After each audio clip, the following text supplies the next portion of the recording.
کائنات کی وسعتوں سے ایک سیارچہ نکلا، خلا میں لہرایا اور سیدھا زمین کی طرف دوڑ پڑا۔ زمین کے قریب پہنچ کر ٹھٹکا، رکا، سیکنڈ کے 1000ویں حصے میں کچھ سوچا، اپنے زاویے میں پوائنٹ کا 1,00,000واں حصہ تبدیلی کی، شاں شاں کرتا ہوا زمین کے قریب سے گزرا اور کائنات کے کسی اندھے کار میں گم ہو گیا۔ یہ واقعہ 13 جون 2002 کو وقوع پذیر ہوا۔ امریکہ کو اس واقعے کی خبر 16 جون 2002 کو ہوئی، جب سیارچے کو گزرے ہوئے 3 دن گزر چکے تھے۔ ناسا کے حساس آلات نے پہلی بار اس قیامت کی نشاندہی کی۔ خلائی تحقیق کے ماہرین کی ٹانگیں برف ہو گئیں۔ کچھ دیر کے لیے ناسا کا سربراہ آنکھیں جھپکنا بھول گیا۔ دونوں ہاتھوں سے اپنے سر کو تھام کر اس رپورٹ کو پڑھ رہا تھا تو اس کی پسینے سے شرابور ناک کے اوپر لگی ہوئی اینک اس کی گود میں آن گری۔ ایسا ہونا بھی چاہیے تھا، کیونکہ دنیا کی تاریخ میں زمین سے انتہائی قریب سے گزرنے والا یہ پہلا سیارچہ تھا۔ یہ زمین سے 1,30,000 کلومیٹر کے فاصلے سے گزرا تھا۔ خلا میں اس فاصلے کو بال برابر دوری سمجھا جاتا ہے۔ سیارچے کی لمبائی 130 کلومیٹر تھی، جبکہ اس کی رفتار 23,000 کلومیٹر فی گھنٹہ تھی۔ اگر یہ سیارچہ اپنے روٹ سے سینٹی میٹر کا 1,00,000واں حصہ دائیں بائیں ہو جاتا تو سیدھا زمین سے آ ٹکراتا، جس سے ہیروشیما کے ایٹم بم سے 1000 گنا بڑا دھماکہ ہوتا۔ مشرق سے مغرب تک اور شمال سے جنوب تک آگ لگ جاتی۔ گھاس کی جڑوں سے چیڑ کی بلند ٹہنیوں تک ہر چیز خاکستر ہو جاتی۔ سارے سمندروں کا پانی بھاپ بن جاتا۔ زمین کا درجہ حرارت وہاں پہنچ جاتا جہاں پتھر موم ہو جاتے۔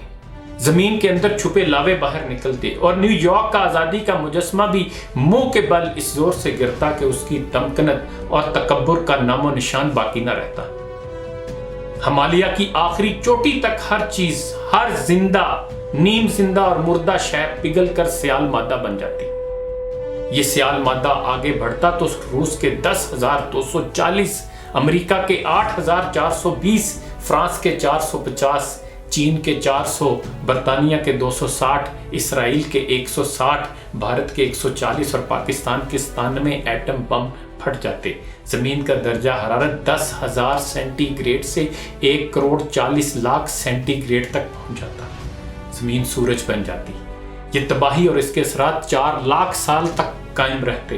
4,50,000 سال کے بعد زمین پر آکسیجن پیدا ہوتی۔ جلی سڑی بلندیوں کے نشیب میں پانی ہچکولے لیتا۔ زمین کی تہوں سے کوئی ایک بیج باہر نکلتا، بیج سے ایک آدھ کومپل پھوٹتی اور پھر اس کومپل سے زندگی کا ایک نیا سفر شروع ہوتا۔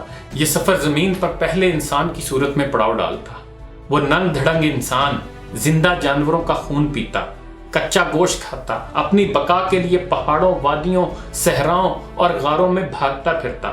اسے ٹھوکریں لگتی، وہ گرتا تو لوہے کے چند راڈ، چند بھدی سی پتریاں، چند کیل، چند قبضے اس کے ہاتھ لگتے۔ وہ انہیں اٹھا کر بڑی حیرت سے دیکھتا، گمان کرتا، لیکن اس کا گمان تھک کر بے بس ہو جاتا۔ اس 4,52,300 سال بعد کا انسان سوچ ہی نہیں سکتا کہ یہ چند راڈ جنہیں وہ حیرت سے دیکھ رہا ہے کبھی امریکہ کے مجسمہ آزادی کے ہاتھ میں پکڑی مشل تھی۔ یہ پتریاں کیپ کورل کے خلائی اسٹیشن پر کھڑی چاند گاڑیاں تھیں جن کی مدد سے انسان خلا کا سفر کرتا تھا۔ یہ کیل، یہ قبضے White House, Pentagon, 10 Downing Street, French presidency, German chancellery اور راشٹرپتی بھون کے ہیں۔ وہ حیرت سے زمین پر پڑی ہڈیاں دیکھتا، کھوپڑیاں اٹھا کر سونگتا اور پریشان ہو کر انہیں پرے ٹھوکر دے مارتا اور بھاگ کھڑا ہوتا، کیونکہ وہ وائٹ ہاؤس کے فرعون Trump, Bush, Obama, Tony Blair, commando general Pervez Musharraf, Modi, Imran اور اسامہ بن لادن کی کھوپڑیوں میں کوئی تفریق نہ کر سکتا۔ تفریق تو خیر دور رہی، اسے تو یہ تک معلوم نہ ہوتا کہ اسامہ کون تھا اور یہ خدائی کے دعوے کرنے والے کون تھے اور یہ بن لادن سے کیوں ناراض تھے۔ اسے غار کھوتے ہوئے ایک نوکیلی چیز ملتی۔ وہ 2-3 نسلوں تک اس نوکیلی چیز سے کمر پر خارش کرتا رہتا یا کان صاف کرتا رہتا۔ اسے معلوم ہی نہ ہوتا کہ یہ وہ تاریخی قلم ہے جس سے وائٹ ہاؤس کے فرعون نے دہشت گردوں کو اس صفحہ ہستی سے مٹانے کا حکم دیا تھا۔ اسے 3 کھوپڑیاں قریب قریب پڑی ملتی۔ وہ انہیں دیر تک حیرت سے دیکھتا رہتا اور سوچتا رہتا کہ یہ کون تھے، لیکن دنیا میں اسے انسانی شکار کا دل دادا، خونخوار شیرون، مودی اور نیتن یاہو کے بارے میں بتانے والا کوئی نہ ہوتا۔ اسے ایک سیاہ رنگ کی سخت قسم کی ہڈی ملتی، لیکن وہ یہ معلوم کرنے سے قاصر رہتا کہ اس زمین پر ایک متکبر، سفاک اور درندہ صفت انسان مودی کی تنی گردن کی یہ ہڈی ہے جس نے کشمیر کو ایک جیل میں تبدیل کر دیا تھا۔ وہ یہ کھوپڑیاں اور یہ ہڈیاں لے کر گھومتا رہتا، ایک کے بعد دوسری نسل، دوسری کے بعد تیسری، اور تیسری کے بعد 1000ویں، 2000ویں، 3000ویں نسل آتی۔ انسان غاروں سے میدانوں، میدانوں سے بستیوں میں آتے ہیں، بستیاں شہر بنتی، شہر new York, Washington, Chicago, London, Paris, Frankfurt, Tokyo, Beijing اور ماسکو بنتے، بڑی بڑی لیبارٹریاں، تجربہ گاہیں، لائبریریاں اور تحقیقاتی سینٹر بنتے، اور سفید کوٹ پہن کر آئنسٹائن قسم کے لوگ ان کھوپڑیوں، ان کیل قبضوں، پتریوں اور راڈوں کا مطالعہ کرتے۔ زمین پر ملی دھاتوں، انسانی جلد، پگھلے لوہے اور تابکار مادوں کے مغلوبوں کا تجزیہ کرتے تو معلوم ہوتا کہ زمین پر کبھی ایک بش، اوباما، ٹونی بلیئر اور ٹرمپ ہوا کرتے تھے۔ اس ملک کا دفاعی بجٹ 693 بلین ڈالر سے کہیں زیادہ ہوا کرتا تھا۔ اس نے اور اس کے حواریوں نے مہلک ترین ہتھیاروں کے انبار لگا رکھے تھے۔ یہ لوگ صرف 20 کروڑ لوگوں کو انسان سمجھتے تھے۔ ان لوگوں کی ساری ترقی، ان لوگوں کی ساری سائنس، ٹیکنالوجی، ان 20 کروڑ لوگوں کی بقا اور باقی 5 ارب 90 کروڑ شودروں کی فنا کے گرد گھومتی تھی۔ ٹرمپ، نیتن یاہو اور مودی نے اپنی رہائش گاہوں کے نیچے ایٹمی پناہ گاہیں بھی بنا رکھی تھی۔ وہ خطرے کی اطلاع ملتے ہی چوہوں کی طرح ان پناہ گاہوں میں جا چھپتے تھے۔ ان کے پاس انتہائی تیز طیارے، 50,000 کلومیٹر تک مار کرنے والے میزائل اور زمین کے دوسرے کنارے کی اطلاع لانے والے سیارے تھے۔ وہ اور اس کے آلات وزیرستان کے 5 لاکھ انسانوں میں سے القاعدہ کے 16 دہشت گرد تلاش کر لیتے تھے۔ وہ خون کا ایک قطرہ دیکھ کر بتا دیتے تھے کہ اس شخص کی 10ویں نسل کا چوتھا بچہ دہشت گرد ہوگا۔ زمین، سمندر، ہوا، فضا، ہر جگہ اس کی حکمرانی تھی۔ 4,56,413 سال بعد کہ آئنسٹائن چند صاف ستھری نفیس کھوپڑیاں میز پر سجا کر ایک دوسرے سے پوچھتے، پھر یہ لوگ مر کیوں گئے؟ وہ سوچتے، جب زمین پر موت اتری تو 5 ارب 80 کروڑ شودروں کے ساتھ وہ 20 کروڑ لوگ بھی کیوں مارے گئے جن کے پاس اپنی بقا کے لیے سائنسی ہتھیار موجود تھے؟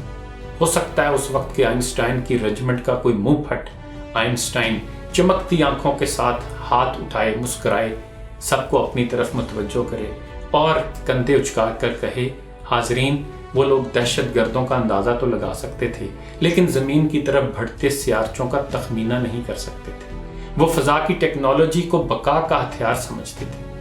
وہ خود کو بہت ذہین، بہت شاطر خیال کرتے تھے۔ ان کا کہنا تھا وہ موت سے بھاگ جائیں گے۔ ہو سکتا ہے وہ بھاگ بھی جاتے، لیکن قیامت موت سے کروڑوں گنا بھاری، کروڑوں گنا تیز اور کروڑوں گنا شاطر ہوتی ہے۔ وہ جب آتی ہے تو ناسا کے آلات جواب دے جاتے ہیں۔ سب فنا ہو جاتے ہیں۔ ہر چیز جو اس زمین پر ہے فنا ہو جانے والی ہے اور صرف تیرے رب کی جلیل و کریم ساتھ ہی باقی رہنے والی ہے۔ تم اپنے رب کے کن کن کمالات کو جھٹلاؤ گے؟ سروری زیبا فقط اس ذات بے ہمتا کو ہے، حکمراں ہے ایک وہی، باقی بتان آزری۔ خدا وقت کے فرعونوں کو ہدایت دے، اور اگر ہدایت ان کے مقدر میں نہیں تو امت مسلمہ میں کوئی اور صلاح الدین ایوبی پیدا فرما دے۔ اپنا خیال رکھیے گا۔ اللہ حافظ۔